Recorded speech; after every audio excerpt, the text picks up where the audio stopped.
नमस्कार साथियों, शिक्षा आईएएस इंस्टीट्यूट के ऑनलाइन प्लेटफॉर्म में आप सभी का स्वागत है।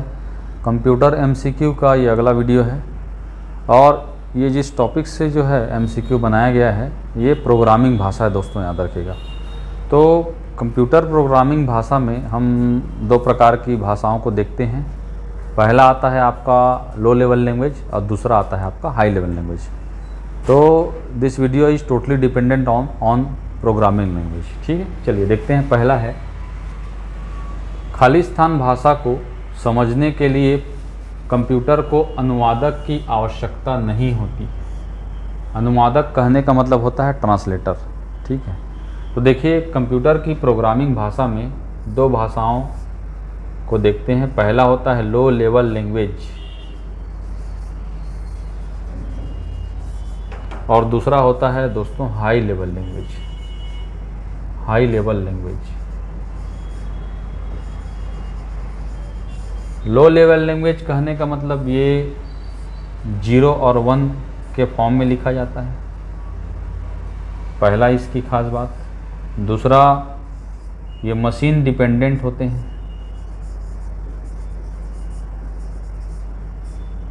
मशीन डिपेंडेंट होते हैं, ठीक है।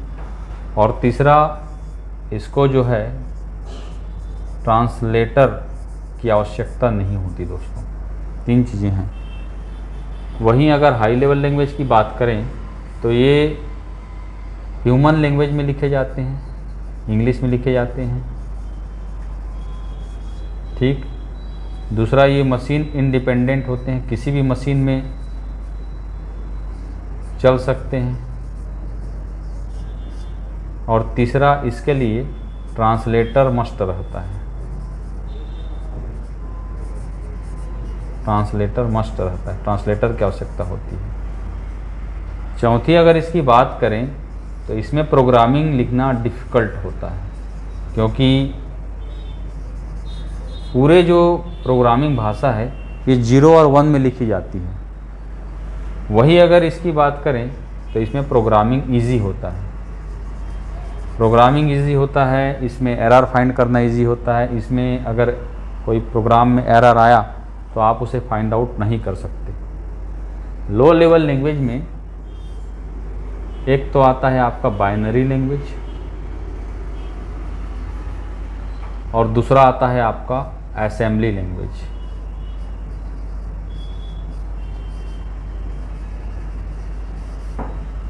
वहीं अगर हाई लेवल लैंग्वेज की बात करें तो इसमें बहुत सारे आते हैं। इसमें आता है कोबोल, इसमें आता है पास्कल, इसमें आता है बेसिक, और तमाम में जितने भी आप प्रोग्रामिंग लैंग्वेज को देख रहे हैं ये सब इसी श्रेणी में आते हैं, हाई लेवल लैंग्वेज में। अब देखिए, किस भाषा को समझने के लिए कंप्यूटर को ट्रांसलेटर की आवश्यकता नहीं पड़ती। ठीक है, तो ट्रांसलेटर की आवश्यकता किसको नहीं पड़ेगी? आपका मशीन भाषा को याद रखिए। किसको? आपका मशीन भाषा को याद रखिएगा। मशीन भाषा को जैसे 0-1 में जो बाइनरी लैंग्वेज में जो लिखा गया प्रोग्राम है उसको मशीन आसानी से समझ जाता है, ठीक। ट्रांसलेटर की आवश्यकता नहीं पड़ती। वही असेंबली भाषा में अगर किसी प्रोग्राम को लिखा जाता है तो इसे लो लेवल लैंग्वेज में होने के बावजूद इसे ट्रांसलेटर की आवश्यकता होती है, और इसके लिए ट्रांसलेटर होता है दोस्तों असेंबलर। कौन सा होता है? असेंबलर। और वहीं हाई लेवल लैंग्वेज में जिस ट्रांसलेटर का प्रयोग किया जाता है उसमें एक आता है आपका कंपाइलर और एक आता है दोस्तों इंटरप्रेटर। तो इस प्रकार से दोस्तों 3 प्रकार के ट्रांसलेटर होते हैं। पहला होता है असेंबलर, दूसरा होता है कंपाइलर और तीसरा होता है इंटरप्रेटर। तो जैसा प्रश्न रहेगा उसी के आधार पर आपको आंसर को लेना है। व्यापम 2018 का प्रश्न है ये, ठीक है। चलिए आगे देखिए, निम्नलिखित में से कौन सी कंप्यूटर लैंग्वेज की एक मानक श्रेणी नहीं है? एजी 2021 का प्रश्न है। तो कंप्यूटर लैंग्वेज में मैंने बताया था जो उसकी सीरीज़ है उसमें हाई लेवल लैंग्वेज आता है, लो लेवल लैंग्वेज आता है और मशीन या असेंबली लैंग्वेज आता है, ठीक है।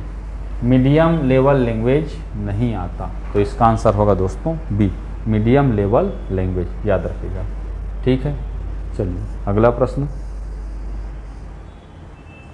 एक जो है टेबल दिया हुआ है, इस टेबल को मैच करना है। ये भी जो है AG3 2021 का प्रश्न है। पहला असेंबली लैंग्वेज, दूसरा मशीन लैंग्वेज और तीसरा हाई लेवल लैंग्वेज, इन्हीं के बारे में देखिए बताया गया है। तो देखिए असेंबली लैंग्वेज एक क्या है, मैंने बताया लो लेवल लैंग्वेज है, जिसके प्रोग्राम को ट्रांसलेशन के लिए असेंबलर की आवश्यकता होती है।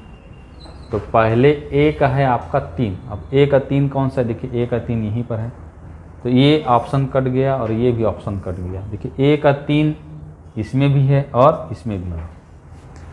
तो एक ही आंसर से जो है कई बार ये होता है कि टेबल में एक ही आंसर से सभी, ठीक है, टेबल जो है मैच हो जाते हैं। लेकिन जब इस प्रकार की स्थिति है तो आपको फिर दूसरा ऑप्शन देखना है। दूसरा क्या है, मशीन लैंग्वेज।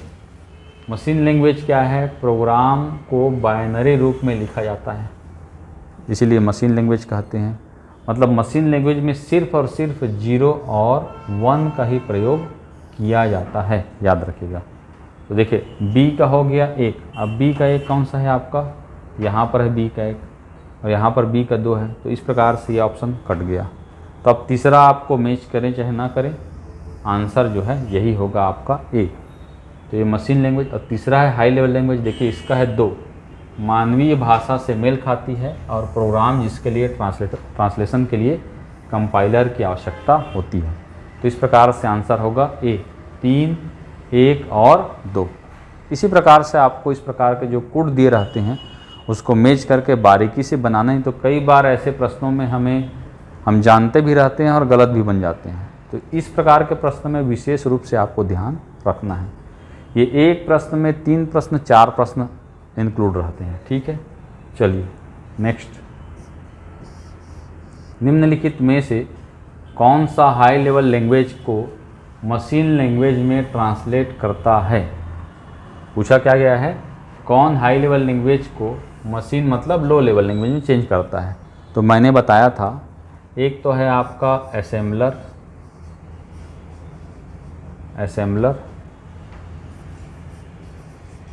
दूसरा है कंपाइलर, तीसरा है इंटरप्रेटर। ये तीनों, ठीक है, ये तीनों क्या करेंगे, आपका जो हाई लेवल लैंग्वेज है, हाई लेवल लैंग्वेज इसको लो लेवल लैंग्वेज इसमें बदलने का काम करेंगे। तो यहाँ पर असेंबलर है ए में, बी में है कंपाइलर, लेकिन सी में क्या है दोस्तों, ए और बी दोनों।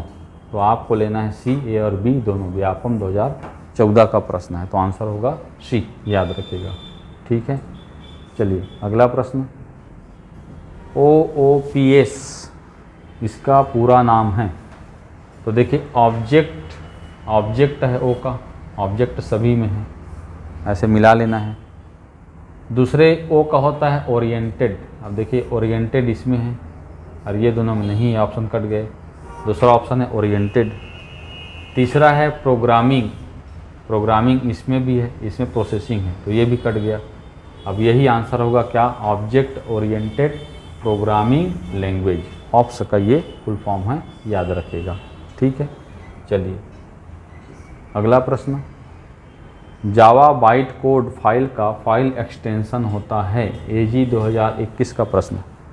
तो देखिए किसी भी फाइल को आइडेंटिफाई करने का सबसे अच्छा तरीका होता है उसका फाइल एक्सटेंशन, जो डॉट के बाद लिखा हुआ रहता है, जो बाय डिफ़ॉल्ट ऑपरेटिंग सिस्टम के द्वारा हाइड कर दिया जाता है, और यह नाम भी ऑपरेटिंग सिस्टम के द्वारा दिया जाता है।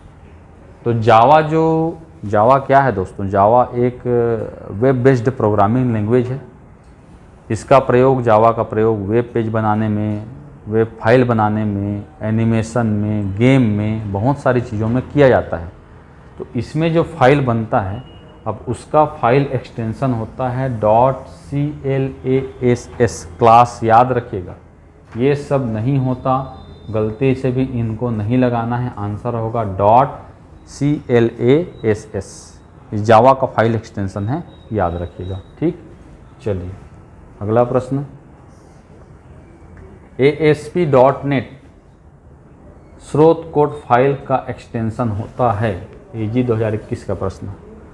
तो देखिए, जो हम ह्यूमन लैंग्वेज में लिखते हैं उसे कहा जाता है सोर्स कोड। क्या कहा जाता है? Source code. और ट्रांसलेट होने के बाद जो कोड बनता है उसे कहा जाता है ऑब्जेक्ट कोड। सोर्स कोड को ह्यूमन समझता है आसानी से, इसे ह्यूमन समझता है, और इसे मशीन समझता है। इसे कौन समझता है? मशीन समझता है। तो यही जो स्रोत कोड कहने का मतलब सोर्स कोड है। यहाँ पर जो फाइल बनेगा किसमें? ASP.NET में।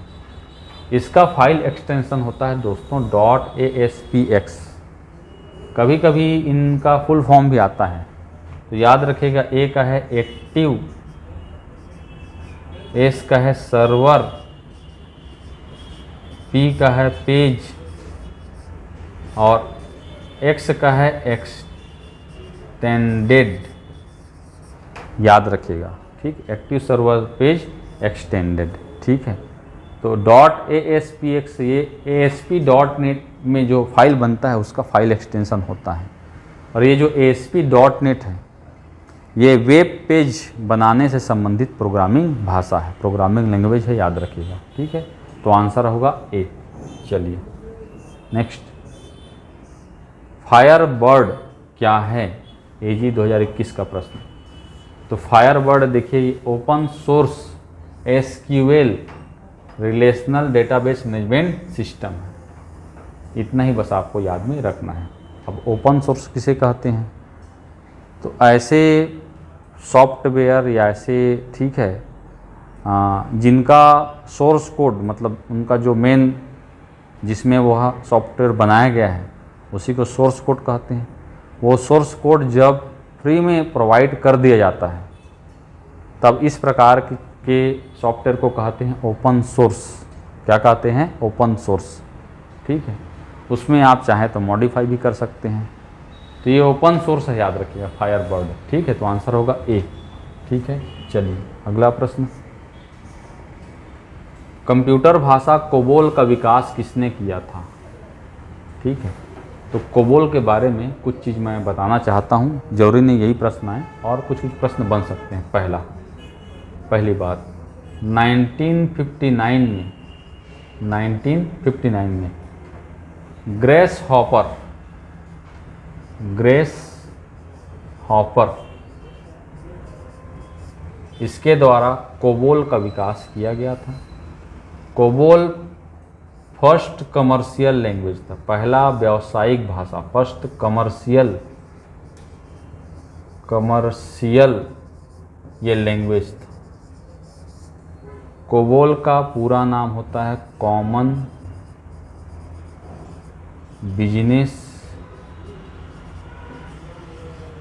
Common business oriented language. चौथा बात, सर्वाधिक उपयुक्त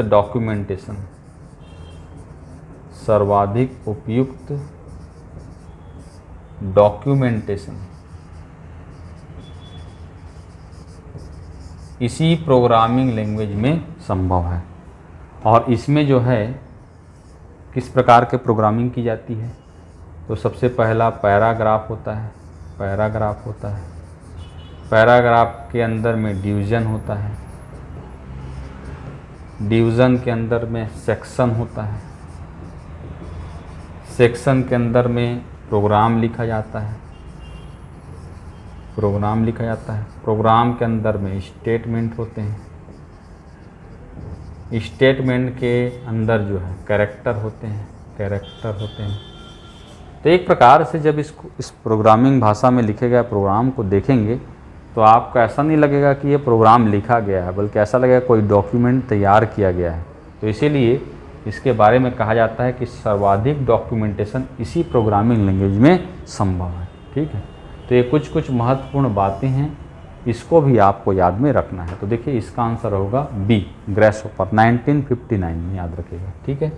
चलिए अगला प्रश्न,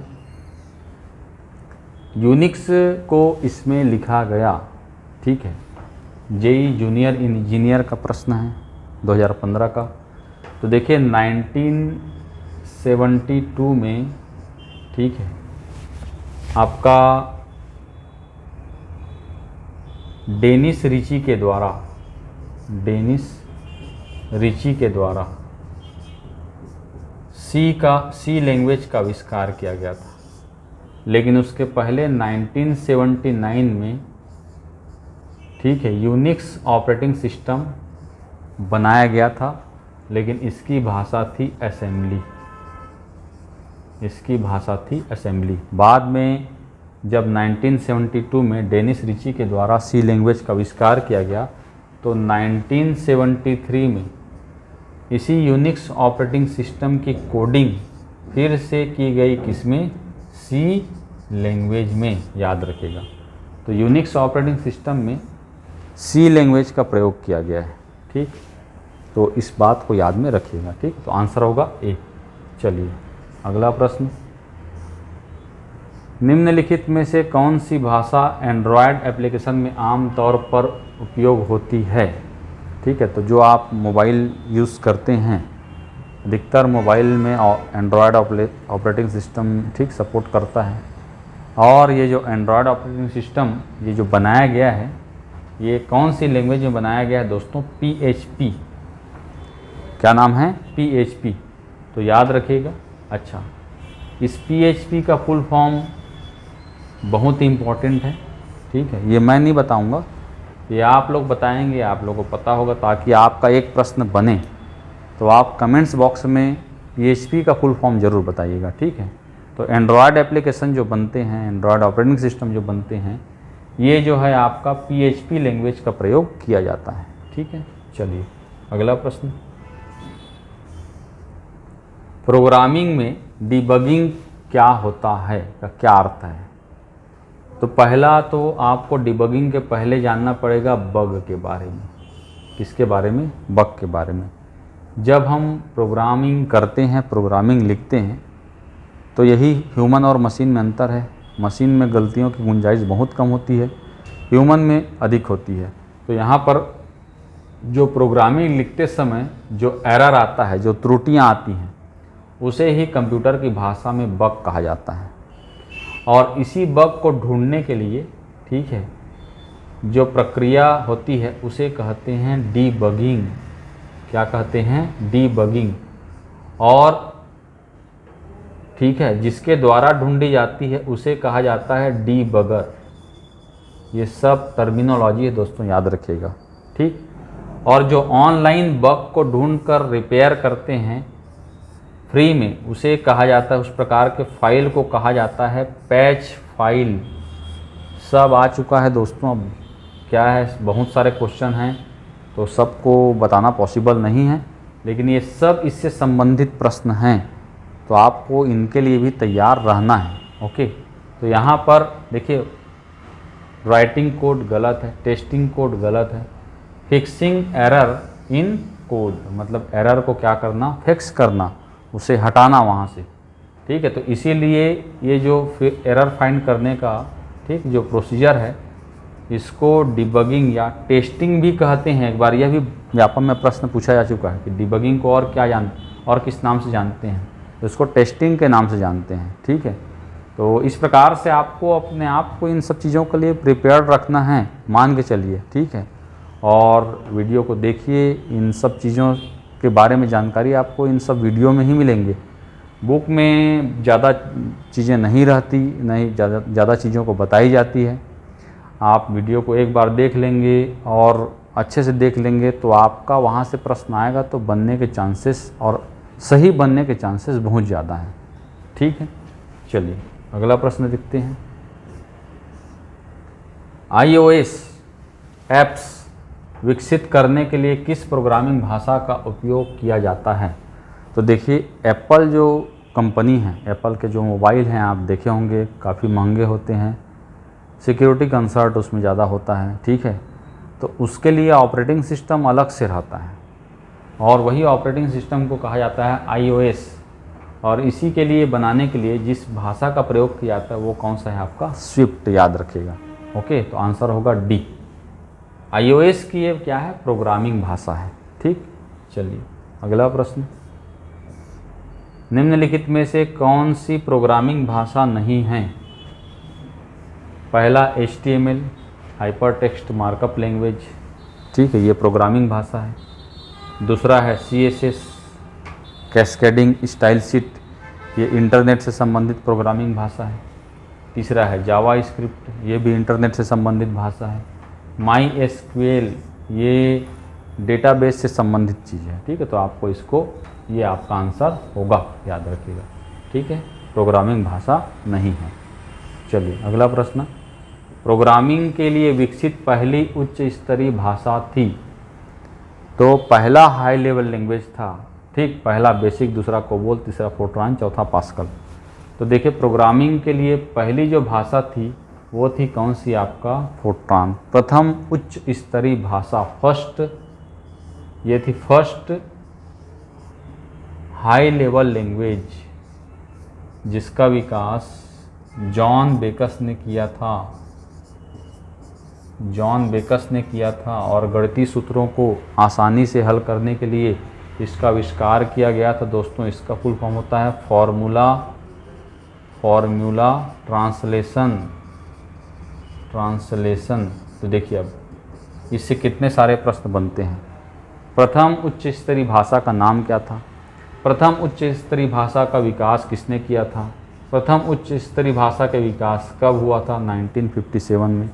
ठीक है, फॉर्मूला ट्रांसलेशन, फोर्ट्रान का फुल फॉर्म क्या है? ठीक है, तो अलग अलग जो हैं ये प्रश्न पूछे जाते हैं। इसके अलावा ये पहली भाषा थी जिसका मानकीकरण किया गया था, मानकीकरण, स्टैंडर्डाइज किया गया था। तो प्रथम स्टैंडर्ड भाषा भी कौन सी थी? आपका फोर्ट्रान थी। और इसका मानकीकरण अमेरिका नेशनल स्टैंडर्ड इंस्टीट्यूट के द्वारा जो है इसका स्टैंडर्डाइज किया गया था। ठीक है, तो ये सब अलग अलग इसके बारे में जानकारी है, यहाँ से भी प्रश्न पूछे जा सकते हैं। ठीक है, चलिए आगे देखते हैं। लिस्प प्रोग्रामिंग भाषा का पूर्ण रूप है। तो पहली बात तो लिस्प क्या है? लिस्प 5th जनरेशन की भाषा है। ठीक है, इसका विकास 1959 में जॉन मैकार्थी के द्वारा किया गया था। ये AI भाषा है। AI कहने का मतलब आर्टिफिशियल इंटेलिजेंस से संबंधित भाषा है और इसका फुल फॉर्म होता है लिस्ट प्रोसेसिंग। तो आपको देख लेना है, लिस्ट तो 2 ठो में लिखा है, अब इसमें प्रोसेस है, इसमें प्रोसेसिंग है, तो आपको इसको करना है, बी आंसर होगा लिस्ट प्रोसेसिंग। ठीक है, चलिए बन जाएगा। आगे देखें अगला प्रश्न, टेली ERP का पहला वर्जन था। टेली तो आप जान रहे हैं अकाउंटिंग से संबंधित जो है प्रोग्रामिंग लैंग्वेज है। इसका पहला वर्जन था टेली 4.5। कभी कभी संस्करण से मतलब वर्जन से जो है प्रश्न आते हैं, तो पहला वर्जन देखिए 4.5 था, याद रखिएगा। ठीक है, चलिए अगला प्रश्न, इनमें से कौन सा वेब बेस्ड भाषा नहीं है? तो देखिए प्रोग्रामिंग जब किया जाता है तो अलग अलग, ठीक है, उसके आधार होते हैं। कुछ वैज्ञानिक होता है, कुछ वैज्ञानिक भाषा होती हैं, कुछ जो है वेब पेज पर आधारित भाषा होते हैं जिनसे वेब पेज बनाया जाता है। कुछ ऑफलाइन भाषाएं होती हैं जिनसे एप्लीकेशन बनाया जाता है जो ऑफलाइन चलते हैं। ठीक है, तो यहाँ पर देखिए जावा वेब बेस्ड है, PHP वेब बेस्ड है, CSS वेब बेस्ड है, VB जो है वेब बेस्ड नहीं है, ये ऑफलाइन के लिए है। इसका फुल फॉर्म होता है विजुअल बेसिक। और इसी विजुअल बेसिक का प्रयोग करके एक सॉफ्टवेयर बनाया गया है जिसका नाम है MS Excel। याद रखिएगा, MS Excel की जो कोडिंग की गई है वो विजुअल बेसिक में की गई है। ठीक है, ये बेसिक जो प्रोग्रामिंग भाषा है उसी का एडवांस रूप है विजुअल बेसिक। ठीक, चलिए अगला प्रश्न, निम्नलिखित में से कौन सा तर्क संगत नहीं है? तो आपको खुद समझना पड़ेगा कि क्या मिसमैच है इसमें। तो देखिए असेंबलर, कंपाइलर, इंटरप्रेटर, ये तीनों क्या हैं दोस्तों? इन आपका ट्रांसलेटर है, ट्रांसलेटर है, जबकि डिबगर एक ट्रांसलेटर नहीं है। तो आंसर होगा सी, डिबगर। ठीक है, चलिए अगला लास्ट प्रश्न है, इंटरनेट बेस्ड लैंग्वेज जावा का विकास हुआ। तो देखिए जावा के बारे में आपको याद रखिएगा कि जावा का विकास 1995 में सन माइक्रो सिस्टम, ठीक है, और के द्वारा किया गया था, और इसके आविष्कारक थे जेम्स गोसलिंग,